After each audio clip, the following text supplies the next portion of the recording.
This is an opportunity. If you have a question that you'd like for me to answer here on the broadcast, submit your questions to us. You can tweet them using hashtag LOTCB. Don't wonder what that stands for. It's Living on Top with Chris Bridges, LOTCB. And matter of fact, if you're on Twitter and you want to just, stay along with the conversations with us, just use that hashtag all the time, LOTCB. You can also submit your questions right there on the website, livingontop.info. Let's go ahead and put the question up and jump right in today. So the question that came up today, as a matter of fact, it literally came up today, was, am I responsible for debt that my ex was court ordered to pay? So here's the answer, and you may not like the answer, and you probably don't want to agree with the answer, but the answer is yes.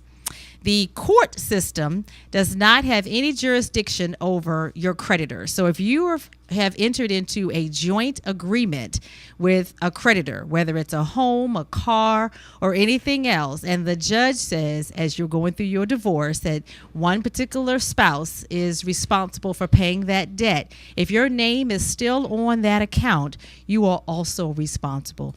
So I know.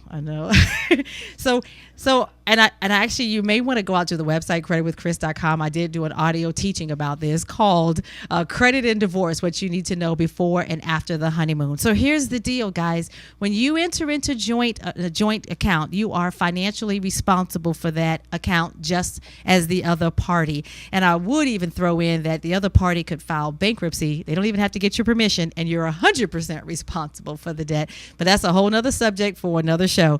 But to answer the question, unfortunately, if you have a joint account with an ex, whether it's your ex spouse or just your ex-friend, and they're responsible for paying it according to the court, the judge, unfortunately, you're still responsible. So listen, when you leave out of the courtroom, make sure that what you're required to do is to dissolve that debt somehow. You need to sell the property, you need to refinance it, whatever you have to do to get it out of your name, or you want to make sure that you're in touch with the creditors so that if the account goes in delinquent, you know about it. Don't just walk out of that courtroom assuming that your ex or whomever is going to be responsible for paying the debt. So sorry about that. If you have any questions, that's when you want to reach out to me for your free assessment. Let me talk about it, make sure that you're clear. If you're about to go into court, you definitely want to make sure you know what all your rights are and what your responsibilities are. Okay?